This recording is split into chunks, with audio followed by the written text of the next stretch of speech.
Buenas tardes, profesor. Mi nombre es Cristian Andrés Lozada Ordóñez, del grado 11.1, y el día de hoy voy a exponer la infografía del sonido y mis temas son la voz y los tipos de voces. Comencemos. ¿Qué es la voz? La voz es un instrumento de viento musical que se compone por las cuerdas vocales y la faringe del ser humano, que crean pliegues para que se genere el sonido de la voz. Características de la voz. En general, las voces de los varones suelen ser más graves que las de las mujeres. Los registros masculinos tienen unas notas altísimas que pueden ser barítono, tenor y contratenor, que son términos de voces que son graves, que viene representativo para los hombres. Las mujeres ya son un poco más agudos, que se llamarán contralto, mezzosoprano y soprano.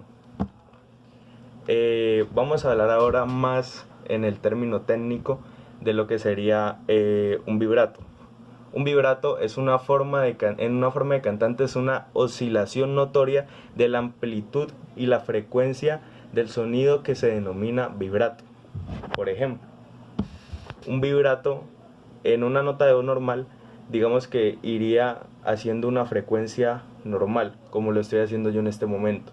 Pero un vibrato lleva una conjugación de aire que hace que suene un poco más, por decirlo así, resaltante, por decirlo, que viene siendo una vibración que se genera con la voz. En la infografía se van a encontrar unas imágenes donde se representan el tono de voz de alineamiento normal y el vibrato representado, que es una onda compuesta. Ahora voy a hablar del rango de las voces. El rango de las voces viene siendo representativo en 8 octavas.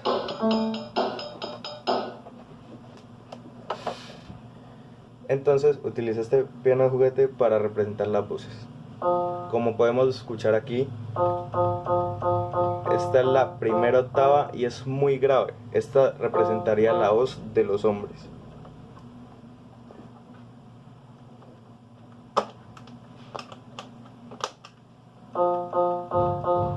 Como podemos ver, a medida que se va subiendo la nota y se va tonando más aguda la nota.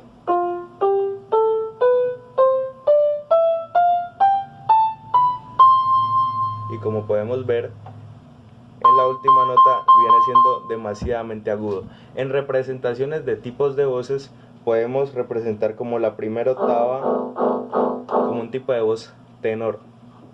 La segunda octava la podemos representar como un tipo de voz contratenor. La cuarta octava la podemos representar como un tipo de voz mezzosoprano.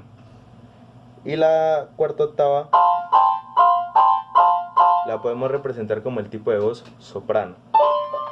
Para finalizar, quiero citar a un pequeño personaje que marcó la historia de la música, y es porque podía tanto lograr la voz de un soprano hasta lograr la voz de un contratenor o un tenor, y es Freddie Mercury. Freddie Mercury marcó la historia de Inglaterra musicalmente y puede decirse del mundo entero, porque fue el único cantante masculino que logró obtener unas notas tan altas a la comparación de un soprano.